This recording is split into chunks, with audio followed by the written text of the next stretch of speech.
મિત્રો, જે ભગવાનના ઈશારે આખું બ્રહ્માંડ ચાલે છે, જે જગન્નાથજીના દર્શન કરવા લાખો ભક્તો લાઈનમાં ઊભા રહે છે અને જેમને રોજ 56 ભોગ ધરાવવામાં આવે છે, એ સૃષ્ટિનો નાથ એક દીકરીના હાથની બાજરીની ખીચડી ખાવા માટે વ્યાકુળ થઈ જતા હતા.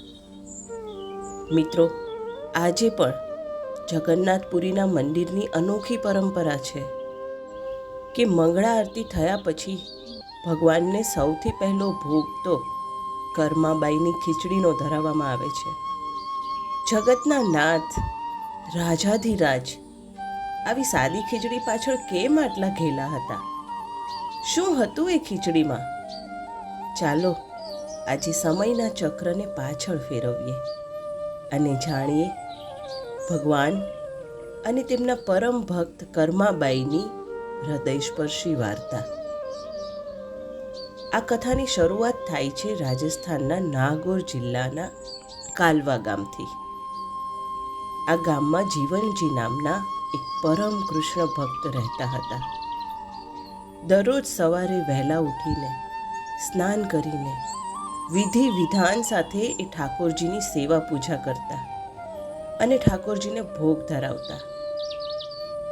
તેમને એક નાની દીકરી હતી જેમનું નામ હતું કર્માબાઈ. કર્માબાઈ બાળપણથી જ પિતાને રોજ આવી રીતે પૂજા કરતા જોતા. કર્માબાઈનો સ્વભાવ ભોળો, નિર્દોષ, કાચ જેવો સાફ હતો. કર્માબાઈને શાસ્ત્રોનું જ્ઞાન નહોતું, પણ એમના હૃદયમાં કાળિયા ઠાકર માટે અસીમ પ્રેમ હતો. નાનકડા નિર્દોષ કર્માબાઈને તો એવું જ લાગતું કે આપણે જેમ રોજ જમીએ છીએ એમ પિતાજી જ્યારે થાળ ધરે છે ત્યારે ભગવાન સાચે જ મૂર્તિમાંથી બહાર આવીને બધું જમી જાય છે. એકવાર કર્માબાઈના પિતાજીને કોઈ અગત્યના સામાજિક કામથી બહાર ગામ જવાનું થયું. જતા પહેલાં એમણે નાનકડી કર્માને પાસે બોલાવી અને કહ્યું, બેટા, હું 2-3 દિવસ માટે બહાર જઈ રહ્યો છું. તું રોજ સવારે ભૂલ્યા વગર નાહી ધોઈને ઠાકોરજીને ભોગ ધરાવજે અને યાદ રાખજે કર્મા, પ્રભુ જમી લે ને એ પછી જ તારે જમવાનું છે. નાનકડી કર્માએ માથું હલાવીને હા પાડી. બીજા દિવસે સવારે વહેલા ઉઠીને કર્માબાઈએ તો સ્નાન કરી લીધું.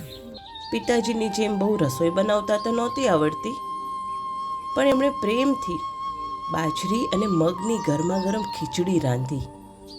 ખીચડીને એક થાળીમાં કાઢી તેના પર ચોખ્ખા દેશી ઘીની ધાર કરી અને બાજુમાં ગોળનો મોટો કટકો મૂક્યો.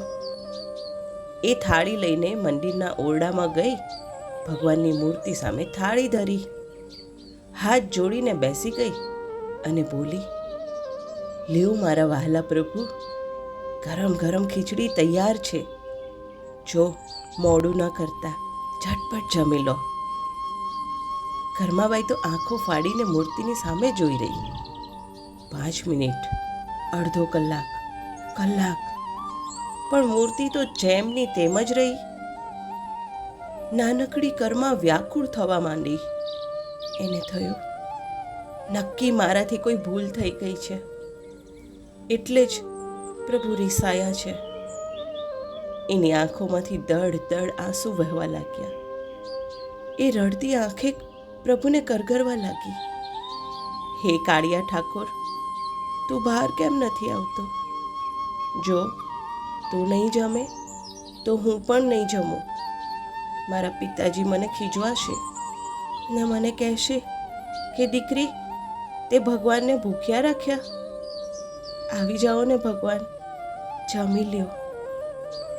સમગ્ર સૃષ્ટિનો માલિક, જે મોટા મોટા ઋષિમુનિઓના તપથી પણ જલ્દી પ્રસન્ન નથી થતા, આજે એક દીકરીના સાચા આંસુ અને ભોળી જીત સામે હારી ગયા. કર્માની ભક્તિનો અદ્ભુત ચમત્કાર થયો. મૂર્તિમાંથી તેજ પ્રગટ થયું અને સાક્ષાત ભગવાન શ્રી કૃષ્ણ બાળ સ્વરૂપે પ્રગટ થયા અને ગરમા ગરમ ખીચડી ફૂંક મારતા મારતા હોંશે હોંશે બધી જમી ગયા. બધી ખીચડી પૂરી કરીને ભગવાન કર્માને બોલ્યા, કર્મા, તારી ખીચડી તો બહુ સ્વાદિષ્ટ છે. કર્માબાઈના આનંદનો કોઈ પાર ન રહ્યો. હવે તો આ રોજનો નિયમ બની ગયો. રોજ સવારે કર્માબાઈ પ્રેમથી ખીચડી બનાવે અને ભગવાન સાક્ષાત આવીને જમે. જ્યારે પિતાજી પાછા આવ્યા અને એમણે જોયું કે ભગવાનના મંદિરમાં ધરાવેલો થાળ ખાલી છે, ત્યારે એમને આશ્ચર્ય થયું. કર્માબાઈએ આખી વાત કરી ત્યારે પિતાને વિશ્વાસ ન બેઠો. પણ જ્યારે પિતાએ પડદા પાછળ છુપાઈને જોયું કે સાક્ષાત ભગવાન દીકરીના હાથની ખીચડી ખાઈ રહ્યા છે, ત્યારે પિતાની આંખોમાંથી અશ્રુધારા વહી નીકળી. વર્ષો વીતતા ગયા. કર્માબાઈ હવે વૃદ્ધ થયા અને પોતાના જીવનના અંતિમ દિવસો એ ઓડિશાના જગન્નાથપુરીમાં આવીને રહેવા માંડ્યા. પ્રભુનો પ્રેમ એવો હતો કે પુરીમાં પણ ભગવાન જગન્નાથજી દરરોજ સવારે મંદિરના પૂજારીઓ જાગે એ પહેલાં કર્માબાઈની કુટિયામાં પહોંચી જતા અને ખીચડી ખાઈને તૃપ્ત થતા. એક દિવસ એક કર્મકાંડી પંડિત સવારમાં કર્માબાઈની કુટિયા પાસેથી પસાર થયા. એમણે જોયું કે કર્માબાઈ સવારે સ્નાન કર્યા વગર, શુદ્ધિના કોઈ નિયમ પાળ્યા વગર સીધા જ ખીચડી બનાવીને ભગવાનને ધરાવી રહ્યા છે. પંડિતે એમને ટોક્યા, માતા, આ શું અનાચાર છે? ભગવાનને આમ અશુદ્ધ અવસ્થામાં ભોગ ધરાવાય? પહેલાં થોડું સ્નાન કરો, પવિત્ર થાઓ, પછી ભોગ લગાવો. ભોળા કર્માબાઈ ડરી ગયા. બીજા દિવસે એમણે પંડિતના કહ્યા પ્રમાણે નિયમો પાળવાનું શરૂ કર્યું. પહેલાં સ્નાન કર્યું, પૂજાની વિધિ કરી અને આ બધામાં જ ખીચડી બનાવવામાં મોડું થઈ ગયું. ત્યાં સુધીમાં મંદિરની સવારની આરતીનો અને કપાટ ખુલવાનો સમય થઈ ગયો. ભગવાન જગન્નાથ ઝટપટ કર્માબાઈની ગરમા ગરમ ખીચડી જમીને ફટાફટ દોડતા ઉતાવળે મંદિરે પહોંચ્યા. સવારે પૂજારીઓએ જ્યારે ગર્ભગૃહનો દરવાજો ખોલ્યો ત્યારે એ બધા ચોંકી ગયા.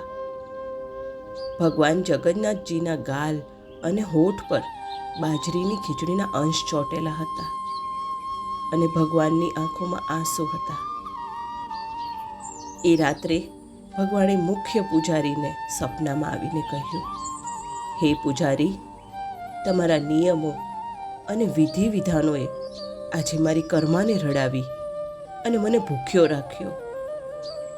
મને કોઈ સૂતક, કોઈ અશુદ્ધિ નથી નડતી.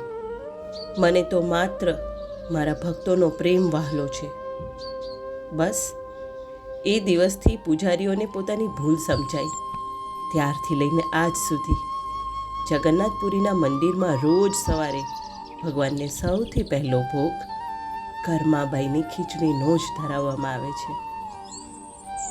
મિત્રો, આ કથા આપણને એ જ શીખવે છે કે ઈશ્વર ક્યારેય સોના, ચાંદી, અહંકાર, મોટા ભપકાથી પ્રસન્ન નથી થતા.